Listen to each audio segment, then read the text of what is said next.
Hey. Hola. Hi. How's the fam? How's everybody? What's How's going everybody? on? Happy Bobbing and Friday. weaving. How's everybody Happy doing? How's Friday. everybody doing? Good. Bobbing and Friday. weaving for life. Bobbing and weaving. Bobbing and That's what we weaving. do. That's what we do. That's what we do. All week, bobbing and weaving. My Dodging. 2 cent fam, what's good? All I Coming, know is coming. it's somebody homecoming this weekend. No, Hamptons was last weekend. Hamptons We was ain't last talking Nobody. about weekend. you, fool. We ain't What? talking about you. But that's the only thing that matters is us. That's the only Let you Oh, tell it. Fool. Let We you ain't tell talking it. about you, boy. fool. Let Oh you tell boy. it. I pity the fool. That was My Yeah. goodness. Yeah. My goodness. Wow, the hate already. Who's this weekend? You see that screen name at the bottom? You see that Who's this screen name? weekend? Gremlin. It's Let me Gremlin's sell it for y'all. homecoming. It's See that yours. screen name How at the about bottom? that? Nice. Who you guys Grambling. playing? Who are we playing? Golly, I just talked to Camilla today, Wow, man. Miles. It Brother just slipped me. Miles. So disappointing. So disappointing. A Brother true Miles. alumnus. A Texas true Southern, I think. alumnus. Yeah, Texas Southern. Texas Southern? I think so. Okay. Y'all will win. I What hope so. Ruben Black he muted himself. You know what I said would have been bad is if I had told him Oh who they were playing. my oh my goodness. That's why you muted yourself? No, that's why you probably muted me. I didn't mute you. I didn't mute They you. don't Basil wanna did That's it. funny. That's funny. Yeah, right. Basil. I didn't want to hear from the Stop. PWI. That's funny. You mean University of South Florida? Watch your mouth, boy. Watch your mouth. Ah. Here we go with this again. Watch your mouth. Watch your mouth. Here we go with this. My goodness. University of South Florida. No, Bill Russell. I didn't Hey know man, Bill hey, We Russell gonna went to keep South it Roy, Florida. I love that hat. Love that hat, man. I appreciate it. I appreciate it. I appreciate it. Oh, he wanted you to say that you like his hat. That's why No, after he said he no, I already loved told your him. hat, he He did like already this. did. I already He told him. already told me it was That's nice. fine. He That's already fine. told That's me. fine. This is the Dungeons latest edition The from dungeons are from brother Castro. What is it? they Let me from see. they from the Grove, right? Make Or it no? bigger. Let's see. What is That's that? fine. This is the art edition. Oh, Damn. right. Oh, just me. Hi. Oh, Just All be. right. Just Very be. nice. You look like Haisi so much with her little teasing face. She's so cutie. Welcome to the show. Thank you for having me. This is excellent. Yes. I'm gonna take it easy on you because I know if you fight the bean, you got to fight the whole burrito. So I ain't gonna mess with you. Well, we've already talked about what's the name of your school? Hampton? Hampton. Oh, Yeah. wow. We Y'all talked had about homecoming last week, you said? your Yes. but I thought it was on the 23rd. Okay. No. So your homecoming was last weekend. Mm-hmm. And who did you play? We played Kennesaw. The football game is not the. Oh. Yeah, we played Kennesaw because we're in the Big South. Yeah, Yeah, our we school are is too. the Thank you. one in the Big South. In I think y'all came. I think y'all came after we. Y'all came after. We did. Yeah, we went did. first. And we are ranked. It feels like you number followed one. us. Ranked number one.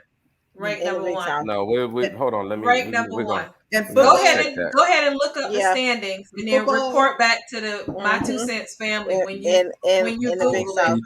Just go ahead and Google it.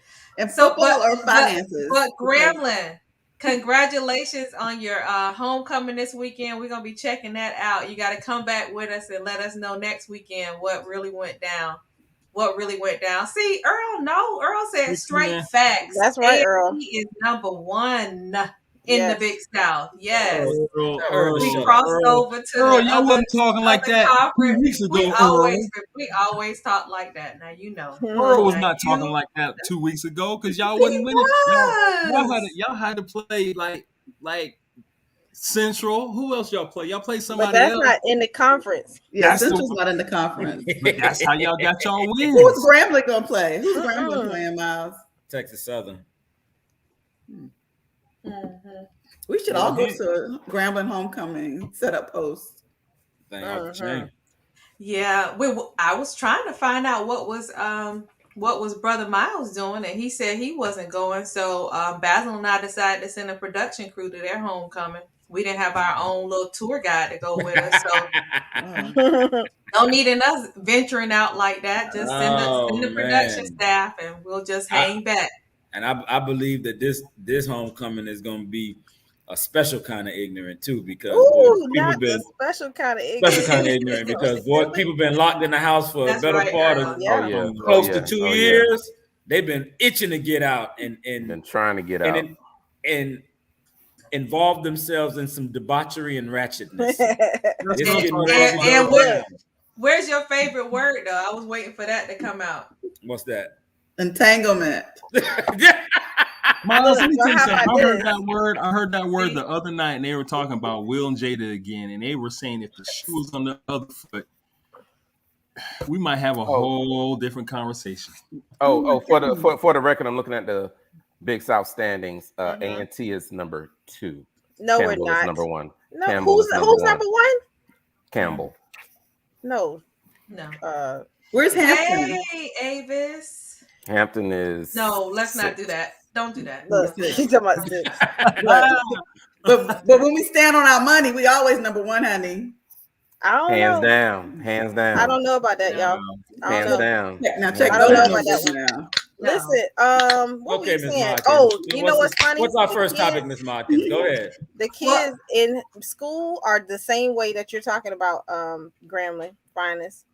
They just Say that happy to again? be there. The kids in school are happy to be at school. They Yeah. are just like, I'm happy to be here. Yeah. I'm gonna act like I don't have any sense. Mhm.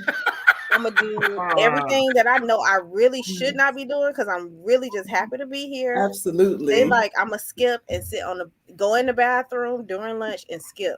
Right. Why would you go to the spill out and go? No, I'm gonna skip in the bathroom. I like that just- abbreviated story. That was nice, TT. Ugh, it's That was foolishness. nice. Oh, did you want to know the real story? Is that what you wanted? She's heard the other parts of the story. That's what it is. No, she's already put me on timeout to say what I can and what I can't talk about. So I'm man. just Go ahead and talk about it. I'm here. Come on. well, this is a very good transition into someone who we talked about last week. A nice segue. Yeah, a wonderful segue. Dave Chappelle. Dave. Dave Chappelle. Big Dave Dave. Chappelle is out here winning and is out here on everybody's front temple. He is a genius. Period. Yes. Period. That part. He's the Dick Gregory of our time. He is causing conversation as he normally does. Yes, he is. And Netflix said, we're here for it. Yeah, All of that. You They're just here for it. keep bringing it. Yeah. Well, I Netflix think don't want to lose that money. I think they understand not only the economic impact, but they understand the social benefits of keeping them. Because, like I said last week, if you had the pleasure of actually listening and to the closer in its entirety, That part. in its entirety, Mhm. you would realize that he was actually extending an olive branch and trying to make amends with the communities that he allegedly offended in maybe some previous productions. So here's a guy that's actually coming forth and basically just making light of the situation, talking about his relationship with a transgender woman who actually committed suicide, who actually opened up for him, and how she basically enlightened his eyes, opened his eyes to some of his missteps, and they became fast friends. And he extended an olive branch, and he was just basically trying to mend those fences. So I don't understand how somebody could watch that and then interpret it otherwise. But then again, I'm not other people, so it is what it is. But Well, yeah. I will say, go ahead, Belinda. Now, I was just gonna say he definitely did it in memory and in honor of someone that was transgender that he had a relationship with, and it was beautiful and meaningful and purposeful and well done. Yeah, I was just going to add that I think that all of what is going on is indicative of our society. There are a lot of people who are not happy and will find offense in many things. in many things. Yeah. In many things. The conversation about what he said versus his intent, not even listening to the entire dialogue, people jumping on the fence to have an opinion about something that they didn't even listen to, which completely takes us to our next topic with Kyrie Irving. I mean, the whole idea that people are bashing him because he will not get a vaccination and play for the Brooklyn Nets, who are now in New York. And if you don't have a vaccination in New York, then you Right. cannot play. But if he played for the Miami Heat or some other team that did not have a statewide mandate, he would be able to play. And it was one person who came out on Instagram to kind of champion in his favor, and that was Stephon Marbury. And he basically was telling people, this is not a war between the vaccinated and unvaccinated, as the media machine is pushing.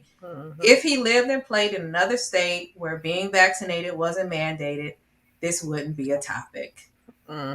Period, Right. point blank. Well, I think you have, you got folks like Shaq and media, and folks come out and say, hey, you signed this big contract. You're obligated to this contract, and you got to play it out. And you're letting your brothers down, and you're letting everybody and blah, blah, blah, blah, blah, blah down. And I think the part that you kind of miss in the midst of all of this is the human element. Kyrie Irving is like, hey, I've made my money.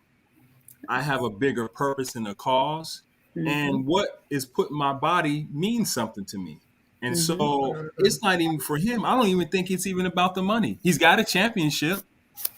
He's made several All-Stars. He's got the money. And then I think the other thing people are not even talking about is he's also Muslim too, right? And that's not even. They don't do that. They don't even know that. People don't even know that. So he's like, hey, I don't need this. I'll stay right at home. And y'all enjoy your lives, and if it happens and I play, great, and if it doesn't, I'm good too. Which he is able to play in other arenas outside of New York. Right. I think for me, I think it's just the war that, again, just another divisive tactic that has kind of permeated the mainstream media when we talk about the discussions that we've had, and Ruben Black, myself, my brother, we've had some conversations offline, about this entire debate. And, I'm definitely one that, because of some of my personal experiences, I'm in favor of individuals getting vaccinated, but I do respect the choice of an individual should they choose not to. And I think that's the juxtaposition that continues to get misconstrued in mainstream America. Like, you have the choice, you know what I'm saying? You have the option, you have the choice. While I may not necessarily agree with somebody's choice, that's still their choice. And I respect an individual who says, you know what, for whatever reason, that's just not for me.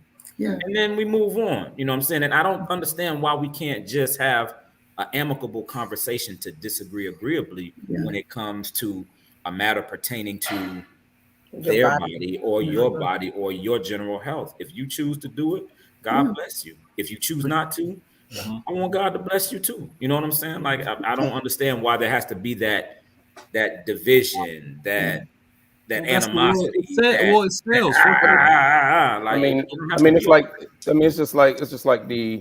It's just like the abortion issue. I mean, that's what I was thinking about too. You have people who are so adamant against abortion, but then they're for the death penalty. You know what I'm saying? And it's like, what? That doesn't make any sense to me. It really doesn't make any sense. And so our society tends to plague upon certain aspects and certain criteria and amplify those just for the sake of amplifying them without getting the full story, without having any credence behind it, without having any type of knowledge. And so they just get on for sound bites, and they take a sound bite and then they roll with it, i.e. Dave Chappelle. I mean, let's get the full story.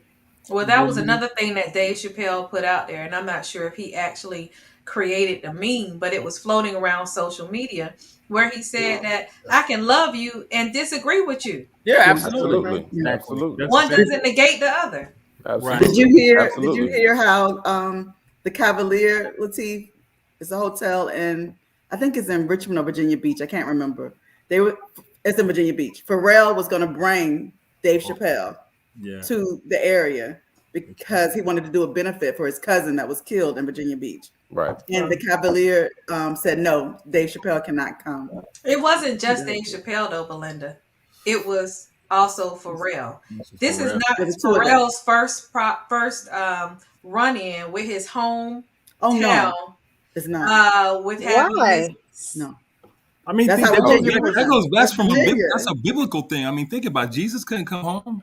I mean, I think Pharrell was trying to put together a big multi-million-dollar project of buildings and commerce and everything. Well, what's up with that? Beach. Why is he being? Because the same area of the world. This is the same area of the world where what's his name with the dogs? Michael Vick ran into problems. I didn't know, but I was trying to figure out like what did Pharrell do to give them? No, this? He was born black. He was born black. I mean, Virginia. I didn't know it was Virginia. I thought it was something. It's the Commonwealth. Virginia is the capital of the Confederate. Yes. No, I thought Griffin was the capital of the Confederate. No, he did. He was born. If you're on that level, is what I was saying. Everything that Pharrell has done in Virginia has been to benefit the citizens and the commerce and the economy of that part where he grew up to help people. He did an amazing concert, and then he started getting blackballed. They started stopping things for him to do, and now he can't even put on that activity. And now he wants to bring Dave Chappelle to Virginia Beach, Virginia. Never heard of. Right. I did want to make a point. Oh, I'm sorry, Belinda. Go ahead. No, I'm good. Thank you. I'll say I wanted to make y'all was so polite with each other. Back to what Latif was talking about when we were talking about Kyrie Irving. We're not too far removed from Magic Johnson having HIV and being told he could not play over a period of time, but then was able to play. Shut up, Earl. He was able to play. And then, but also it's like, you talk about. Trust me, it's not. I know for a fact. Go ahead, Roy. I'm sorry. Go ahead, Ruben. It just lets you know. I mean, with the NBA and they did not allow him to play because they were not educated and didn't know what they were talking about. And it's no different than now where folks really don't know. They think they know, but they don't know. But then you're also saying, hey, this guy can't even play. But we ain't too far removed from that situation. But then that even goes all the way back to the whole conspiracy theory about Como no longer being the governor, them in putting this other person in to now be the governor, to then enforce vaccination mandates across the whole state. Right. Conspiracies. On and on and on. Yes, it can just go so deep. It's going to continue. It's just going to continue. Well, let's talk about John. John Gruden. His resignation from the Las Vegas Raiders. Nearer to the cross. Why are you singing, Latif? Lord have mercy. Yeah, let's not do that either. Man, off the chain out there, ain't it? Man. John Gruden, man. So I watched this special on Vice called "The Fear of the Black Quarterback," and it chronologically talked about the black quarterback in this position, how they always wanted to when they come into the league, they want to try and switch their position and stuff. So Warren Moon he wasn't the first black quarterback in the league. It was a guy in Denver. I can't remember. Who's calling? Somebody sees you on TV. Whoever that is getting that phone call. I think I know who it is, but I ain't gonna say nothing. So, but that's for folks from Soul Playing. But they talked about like Randall Cunningham and stuff like that. And then my brother reminded me that John Gruden was the offensive coordinator for the Philadelphia Eagles when Randall Cunningham played, and he tried to take him out of his box. Oh no, he didn't try. He did. He did, and he put him in a box to try and make him a quintessential drop back quarterback instead of allowing him to just be natural with it. And so my brother was saying that he gave him credit because he recognized his idiotness or what have you. However, he didn't recognize it because John Gruden did the same exact thing to Sean King in Tampa Bay. Remember that? But you know what though? Same exact thing. The problem is it's not even about the position. It's not whether you change somebody to quarterback or not quarterback, or you look at Antonio Brown, who exited the Raiders for a reason. You look at Keyshawn Johnson, who talked about him when he was with the Tampa Bay Buccaneers. He said he was always an idiot.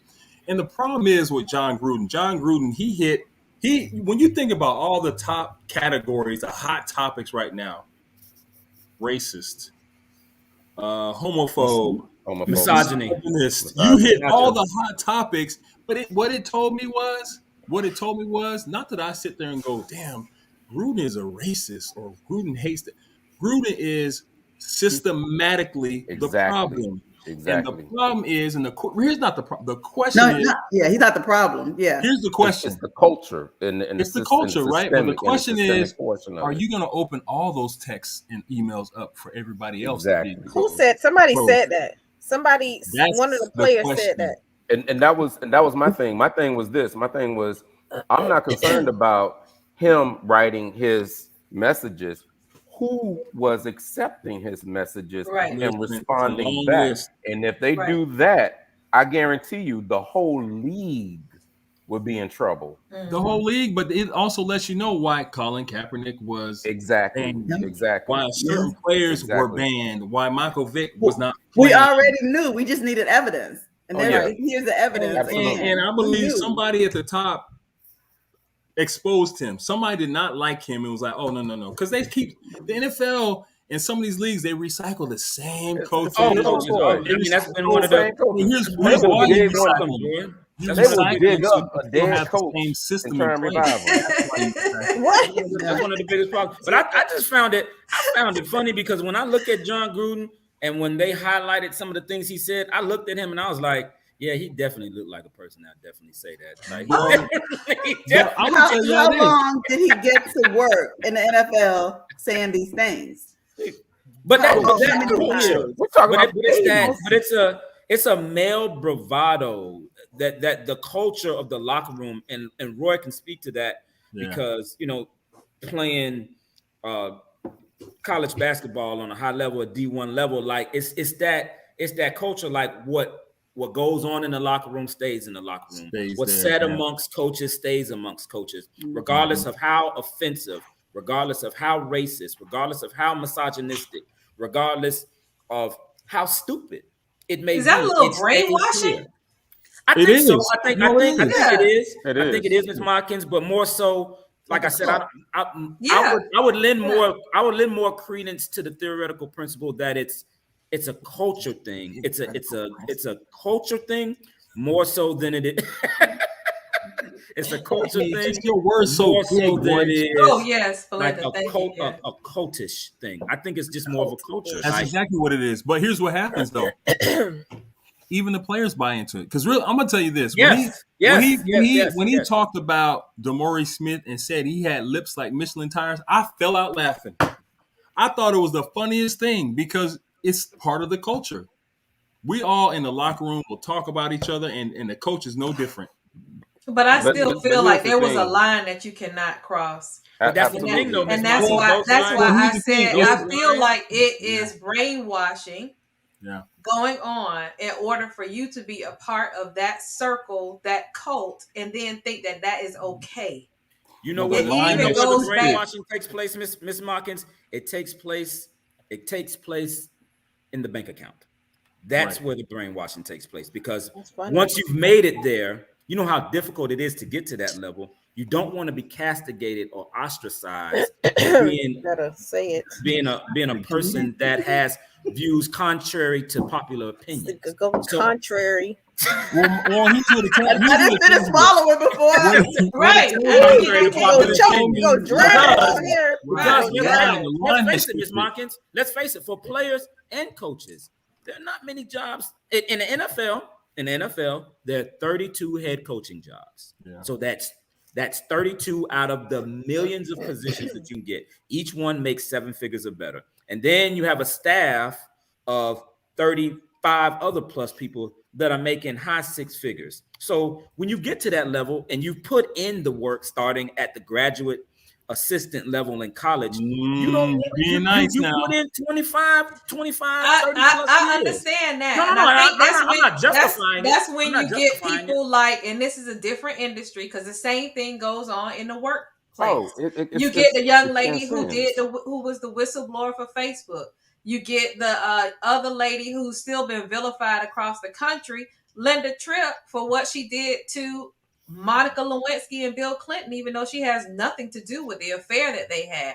I think it takes that person to step out and say, you know, this is not right, and I'm not going to be a part of it. Didn't Bill tell y'all that he didn't have sex with that woman? The money stops you from going against the grain, and I get it. That's exactly what it is. But you know what this told me? The line shifted because we grew up at a time where when you played football, your coach talk all kinds of stuff, hit you in the head, talk grimy, greasy to you, and then tell you to run and drop and give push-ups, and everybody, and that was part of the culture. Yeah, that's the culture. It started in Pop Warner. And I told you that Dallas would not be doing that. Yeah. Remember, I don't remember what show. Remember, we did a show on my 2 cents. We talked about that a months ago when we talked about that. When they showed the violent clip of how that coach had basically punched that kid, and Latifah and I were on record of saying that we were like, "Hey, dog, that was normal. We didn't grow up like on our part. That's not too far away from the way that we were coached. Now that was one of Miles. I was going to say that was that's the way we was coached. And I remember, and if you remember, it doesn't make it right. No, it doesn't. It doesn't make it right. I'm not saying what's right and what's wrong, but I'm just saying like it made us tough. That was the culture back then. Like literally, and people look at me when I say this. Literally, we could have left Richmond Park and went to the league because we were ready. Everything that them coaches said to us, trust and believe. Trust and believe. Like we would have went to the Dolphins and been like, and when they chewed us out, we'd be like, man, you ain't said nothing. Red Dog talked about my mama. You ain't even say nothing about my mama. You don't even know you're in a cycle of abuse.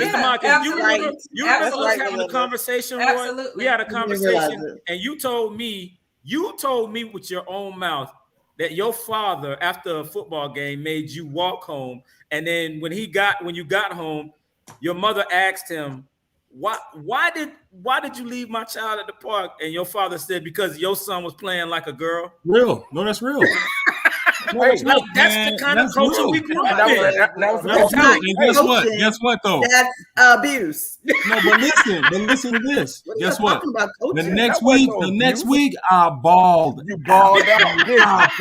Balled out. Right. I had about 2-3 touchdowns. I was in the newspaper, had the articles out there, and he was like, "You know what my dad said when he saw him? He said, it's about time, son." Exactly. But that is different than a coach. My point is that parents, with this analogy that you tried to throw in there, Gramblin's Finest, which is a poor example of your upbringing. No, the conclusion that you were trying to get us to fall in line with. That's parenting. Some parents have to spank one child and the other one gets a talking to. That's understanding. No, everybody got their ass whooped in my household. All right. I have one question about I don't know about this. I don't know what we're talking about. Oh no, not that way. That way.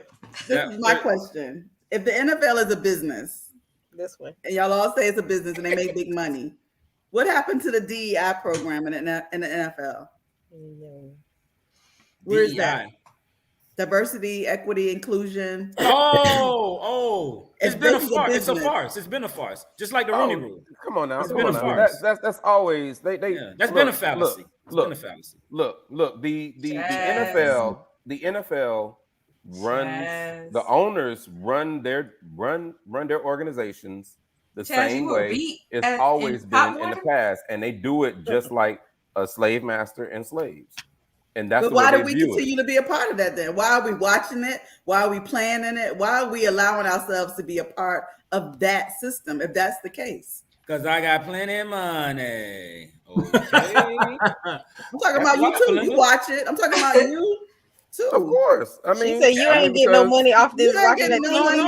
But I'm talking about it's the like I said, it's the product. But that's where it starts. The fact that you're getting paid a king's ransom to play a game, and most of the people that are playing this game in a league that's 77% African American are coming from extremely humble beginnings. It's the way out. Yeah. I mean, you know what I'm saying? Like it like what a lot of players have made the assertion, but what she's saying publicly is and said that if they weren't playing football, they might be on the street selling drugs or in jail. Well, then that means that we as adults have to show kids an alternative narrative before that to making it. You know what I'm saying? And it's no different. And excuse me, Ms. Markins, I just want to make this one point. It's no different. And it starts at the grassroots levels where we're placing our emphasis on these kids, because if you go to the local PTA meetings in some of these inner city schools, you got 5-6 parents. Suburban schools too.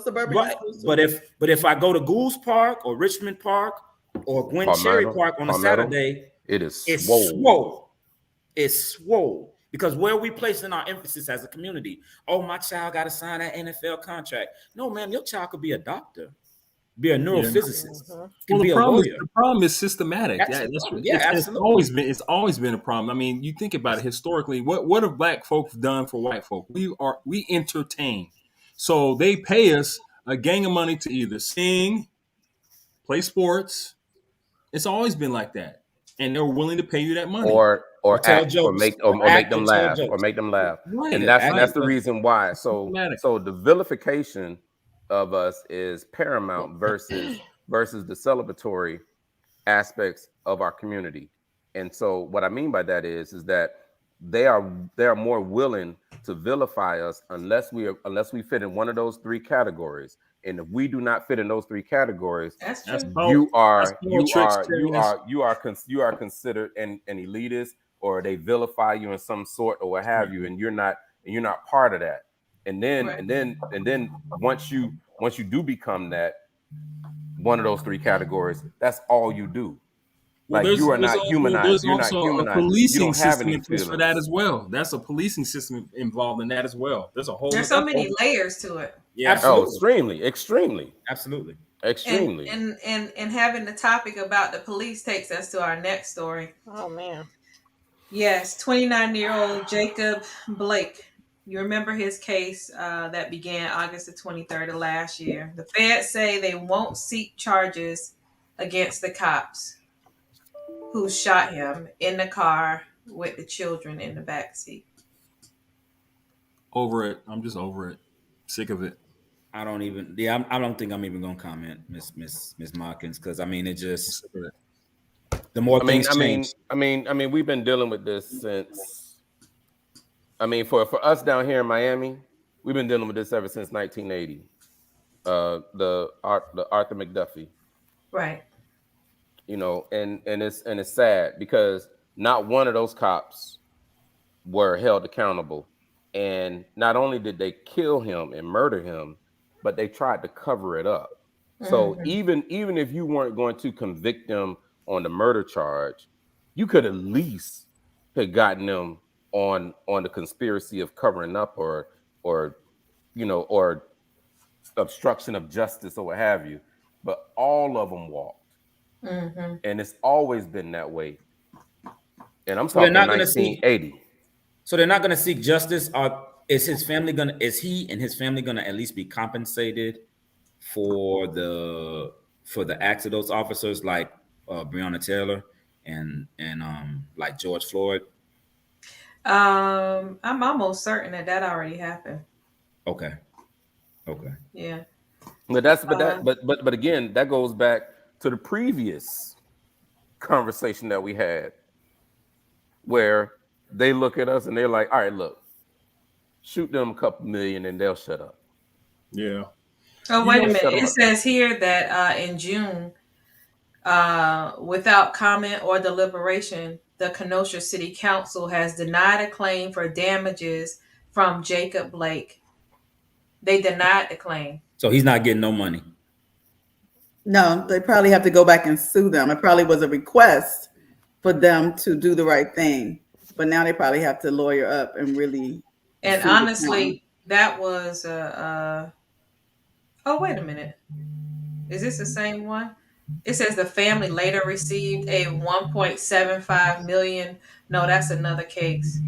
Yeah, we'll have to try to get to the bottom of it. Gramblin's Finest, and come back next week with information on it. This is an insult. That's all I'm gonna say. It's an insult. And one thing that I will say this: we all know this. They will meet their maker one day. They don't consider it an insult because they don't consider this man to be a real person. Of course not. No, right. They don't consider him a human being. Right. None of us. They don't consider any of us to be. Right. They don't consider. They would have done more if they had accidentally shot a dog in the back of that car. Right. They would have done much more. No, in a timely fashion. You're right.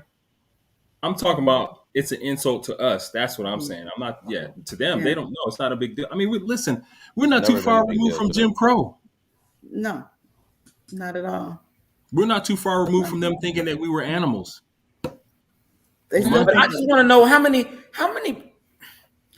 many people of color, men of color, women of color, how many of us have to get gunned down in the streets That's a good before this entire narrative shifts and people are starting to be held accountable for their actions? That would be my question. So we're actively engaged in having these discussions, but there's a whole entire other half. They do not actively engage and have this discussion at all. Right. Bingo. This is not a part of their conversation. They do not care. Right. And their grandparents didn't care. Their great-grandparents didn't care. And they continue that same attitude. Because they're the ones that perpetuated those atrocities and modern day lynchings upon us. So absolutely. Yeah. But you gotta understand, but you gotta understand, you gotta understand the narrative. So they don't care about it until it comes onto their doorstep, and then they feel violated. And by what I mean by them being violated, I'm talking about National White Privilege Day on January 6th. Boy, you didn't make me. Hey, Leslie. But I just think something's gonna have to happen really, because I mean, it seems like we went through this whole during the pandemic, this whole shift with the whole Black Lives Matter movement, right? They don't want to have it. Happens, and then all of a sudden it settles down and it's quiet, and the next minute you're right back to the same old stuff. Yeah. So something's gonna have to give. I'm going to give you this story. I'm tired of that conversation. It was a buddy of mine. It was a coworker of mine, and he was on the bus. And wait, did we talk about this? Was he? But it's relevant to the topic. Okay, go ahead. What just happened? Don't do that, little T. What just happened? Exactly. I love you. Benita, you already know. Go ahead. You already know, Benita. Benita, don't do that to your brother-in-law. Benita, don't do that. Go, Captain. Go ahead. No, that's her favorite brother-in-law. Stop. I'm her only brother-in-law. That part. I'm her only brother-in-law. But no, this guy just had on the lanyard. He had on the lanyard for the Oklahoma Thunder, and he said, "So, what do you think the Thunder is going to do or whatever?" And the guy like lashed out, and he was like, "Screw them! They're doing this and that or what have you." He was like, "Wait a minute." They were like, "Wait a minute, what are you talking about?" He said, "I served this, I did this, and I did all this or what have you. So, what did you do? I served 25 years. What did you do?" And I support them. And so after all that, they went inside to the crew room, and one of the guys came up to him. He was like, "Yeah, man, that dude, he's a jerk or what have you." And he was like, "Well, why you ain't say nothing on the bus?" Mm-hmm. And he was like, "Well, it's kind of uncomfortable." He said, "Well, how do you think I felt?" Well, that's how it is where I'm from. It's It's black and white where I'm from, and I grew up there. And so a lot of times I'm waiting to hear the responses from my white classmates and my white friends, but they are silent when things come up. Isn't You that have what Martin white Luther friends? King not. You said? have white friends? I said my white classmates, my white friends from when I was growing up, but they're silent about things that are problematic for me and my community. You said Even though they say behind the scenes, oh, I don't think that's right. They're silent and public about it. Yeah, that's what Martin Luther. That's precisely what Martin Luther King said. He said it won't be the atrocities of our enemies that kill us. It's going to be the silence of our allies. That boy is smart. Absolutely. He said atrocities. Yeah. But you know what? I mean, Belinda, back to your point.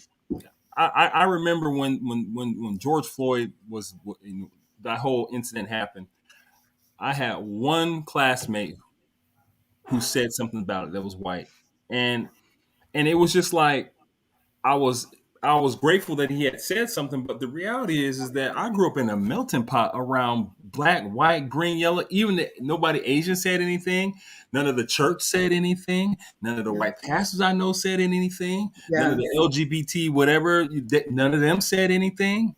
Yeah. Right. And it's just like, how can you expect me to you want to call me your brother, but when this is happening, it's crickets.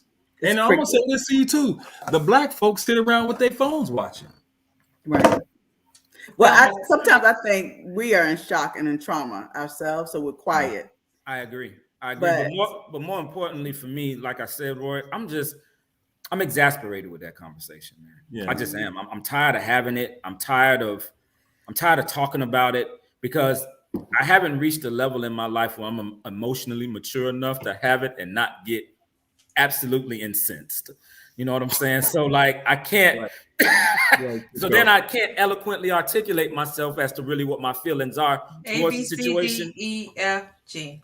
So I'm exasperated, man. I'm gonna tell you this. This was very interesting. I had a potential client wanted to meet last week, right? We sat down and we talked, and he asked us about the business and what we do. And I said, well, everything we do, we bet on black, we do this and blah, blah, blah. And we do everything in the media black. And he said blackity, blackity, black. Right. Black, and so, black, but, black, and he's white, but I was like, hey, I don't judge you by your color. I judge you by your character. Right. But then he goes and proceeds and tells me how he wants to be part of, or the company he works for wants to be part of, this whole black movement and stuff like that. And I was telling him how it was trendy. But what I told him was, I said, listen, you better be prepared to be uncomfortable because the black consumer and the black business owner is very smart. And if you're not authentic about what your intentions are, you're wasting your time. Because what I find out a lot of times is they're not willing to sacrifice what they have. No, they don't want to lose what they have. They want to be part of it though, if they're going to win, because there's a financial absolutely. But the reality is that if you're not authentic about it, but let's not even have this conversation. Right. They want to win. They don't want public perception to make it seem like they're for the cause. Right. And it's easy to do right now, Miles. It's comfortable, right? You see the people with the kente cloths and they on one knee at the White House. I'm like, come on, man. Now it's easy. All you got to do is look at Cap. When Cap was doing it, if you were doing it behind Cap back then, you are authentic. But if you're not doing it, you're doing it now.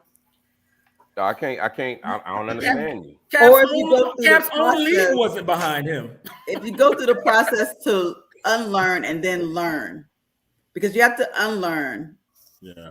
That's hard. Then learn. That's a difficult proposition. That's very hard. And nobody's willing to do that. Well, nobody on that side is willing to do that. Well, I give it up to those people who have some have reached out to me and asked me to educate them on things. It's not your job. But it's not my job.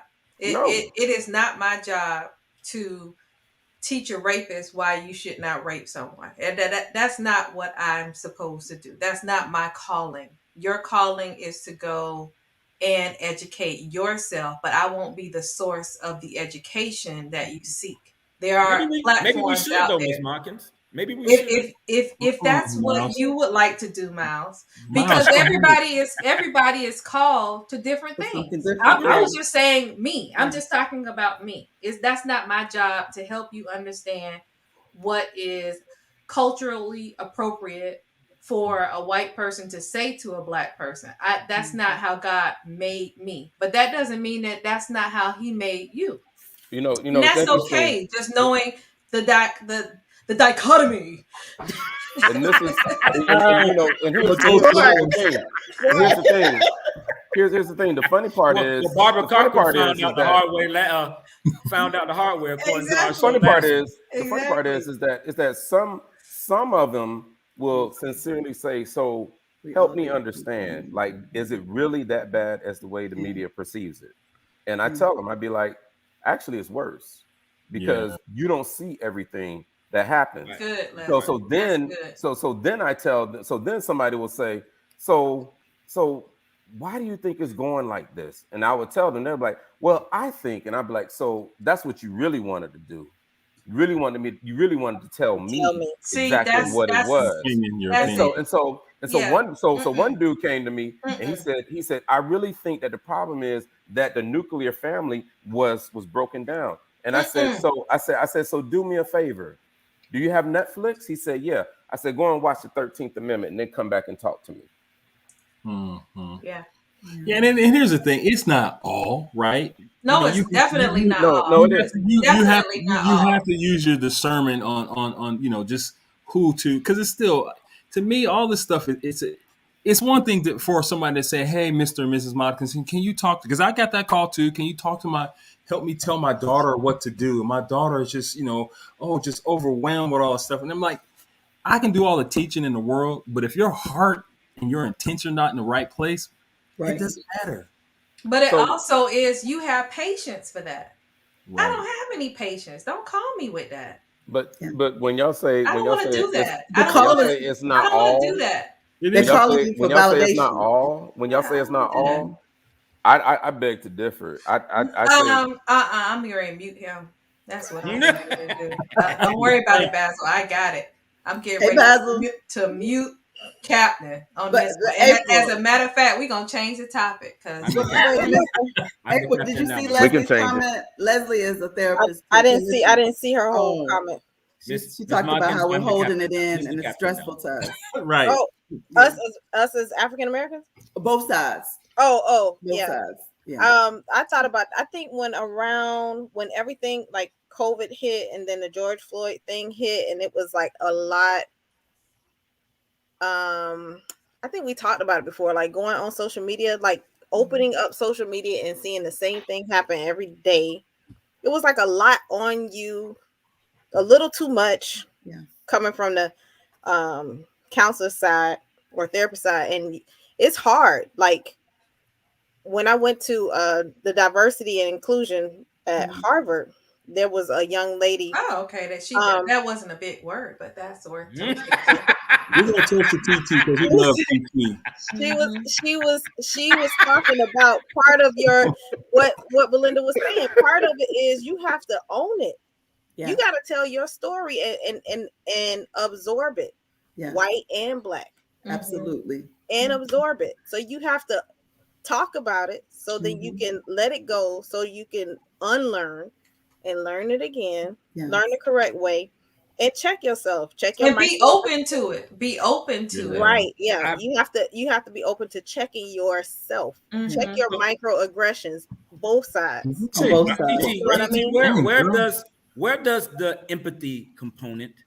And then that's in there too. I mean, when you are checking yourself, you have to be empathetic to what somebody else is going on to check yourself. Mm-hmm. You know what's so beautiful about that is, we have so many comments. My goodness, we just have to take a moment.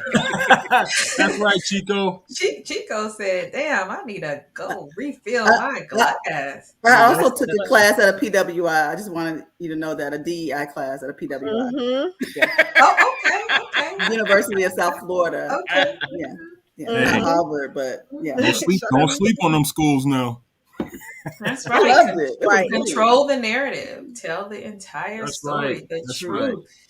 Right. And Leslie said she agrees, and Earl said, Yeah. "Are we?" And they But ready to I talk. think Listen. back to Belinda's Listen point, the before we conversation's talk. been Yeah. one sided though. Listen. I'm tired of this one sided Agreed. conversation. I don't want to have it anymore, Roy. I'm tired. Well, Jill Scott says she's tired of it too. She said, Jill said, "I "I'm am leaving." tired. I am leaving. Holland looks good. The Netherlands looks good. I got a little Wow. baby brown boy who is 12 years old who is saving up to drive at 16, and he is not going to do it in the United States. I just can't." Nice. I don't know. Is But it better over there? I don't know if I feel safe in the other place. Well, that was what I was thinking, and then I was also thinking she was talking to Jamel Hill let me tell you. on her podcast. There's some truth to what she's saying now. Yeah, and let me tell you. Oh, I'm sorry, I was finished. I was listening, but I couldn't hear what you said. I told I'm you, talking Miss now. Marcus. I'm talking now. I'm captain now. talking now. I was trying to hear you. Go ahead, boo. Go, boo. Oh. Hello. Go ahead, Captain. Come on, T. No, it's on Jessica. Go ahead, Jessica. Oh, listen, I'm gonna say this to you. If you go to France, if you go to Germany, you go to Holland, you go to the Netherlands, they treat black folk entirely different. And we're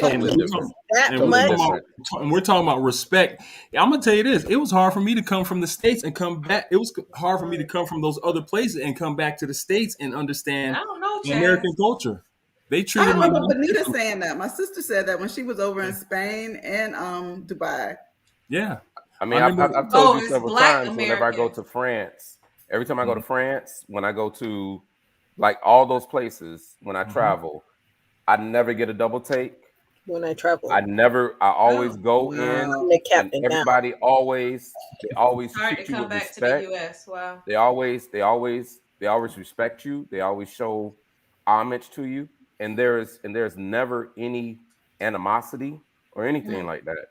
You go about your business, and they treat you well. So, until you come back here and put your feet on the United States of America, and then that's when you get your double takes. That's when you get the I'm a crew member. Oh, you're a crew? Oh, okay, come on. No, I'm not just the crew.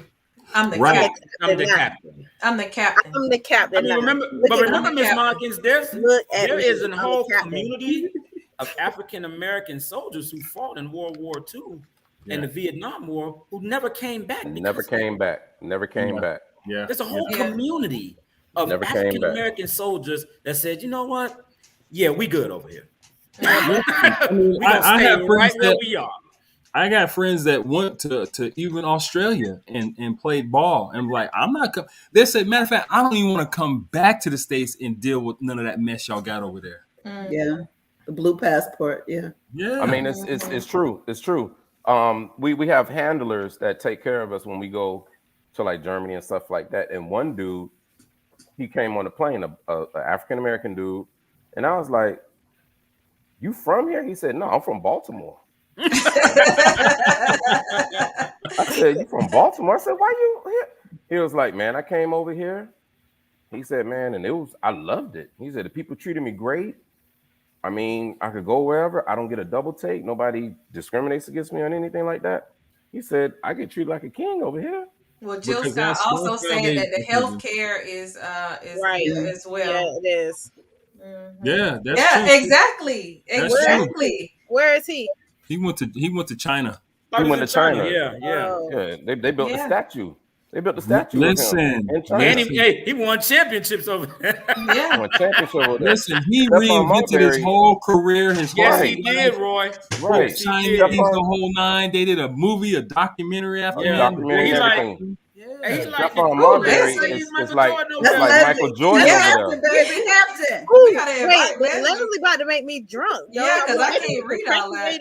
You hear me? Go ahead, Belinda. What is she saying? Systematic situation on the class and economics. Leslie, I'm about to be drunk, friend. Tell Leslie we got to get that in 140 characters or less. Hey, man. Right. You can't be reading Look, that but just for the show. you That's Two saying it, though. sentences. Look, That's it. Leslie, Two you sentences. cannot match Miles, okay? What you said, Leslie. Okay. What you said, Leslie. Tell Leslie we got to do that in 140 characters less. Leslie, we want to read that, but it's tough to read and talk at the same time when you're writing dissertations. You can't write a dissertation. Come on, Leslie. Come on now. Stop showing off. Y'all got Leslie ready. Leslie is ready. Okay. Exactly, Earl. We gotta take a screenshot. Leslie said, I got something to say. Okay. Come through, Leslie. Come through. Leslie put out a thesis. That's what she did. Ain't lying. Put out a whole term paper. Let's say I got something on my mind. I'm about to let this ride. Hold on. Oh, y'all gonna let me talk? Right. Y'all gonna let me? I can talk. Yeah. Well, she got them fingers.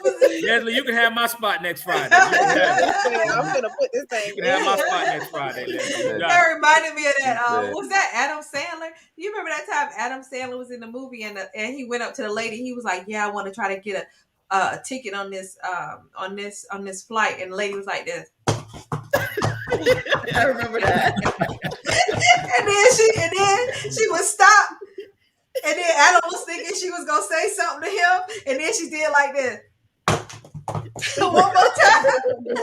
Right, Antonio. Tell you how you feel. Tell them how you really feel. You know what I'm saying?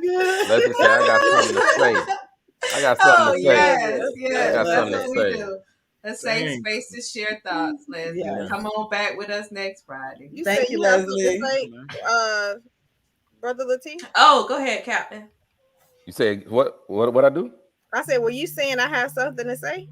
No. I said Leslie said I have something to say. Oh, I thought you said I have something to say. No. I'm good. Y'all already shot me down. We only have time for one more topic. One more topic. And one more topic. We got a lot more, but we only have one. Time for one more. Thank you. Yeah. So remember, we just talked about last week how Facebook went out. Mm-hmm. I was like, is anybody gonna say mm-hmm? Yes. Yes, ma'am. I remember everything. I remember. Somebody Man. broke the internet for real. Well, Belinda found this from an article from Medium where it shows you how to download all of your Facebook data just in case another social media blackout occurs. Medium has an article that tells you how to download it and create your own file. And Gremlin's Finest, this might be a good start for you. Remember we were talking about creating your own conversation. Yeah. So that might be a good start for you, but we still need to finish that conversation. Yeah. Shout out to the Village Market of Atlanta. Ms. Watkins, I'm just gonna hire a hip hop rock star. Just there's no hop. That's the plan. That's the plan. We don't hop. We don't hop. No, we're not hopping. No. Hip rock star. Hip rock star. Hip and rock. Hire hip rock star to manage all of my social media and PR account. That's the ultimate plan, really. Well, I will tell you, as I tell others who made that request, there's a minimum level in which you can engage us. And if you have to ask, then you probably there's a minimum. I get the neighbor discount. Okay. Here's the interesting part about this, Miles. Miles, how you got a family member discount? We got actually, Belinda, we've already worked out. I'm going to cook salmon, and they're going to manage my account. That's okay. That's some expensive salmon. Expensive salmon. How can you have an extended vocabulary and can't even say hip rock star? That's all I want to know. I apologize, Roy. I apologize. What were you gonna say, Belinda? Close. I was just gonna say, pretty much, Miles. This is your time on the culture. Yeah. See,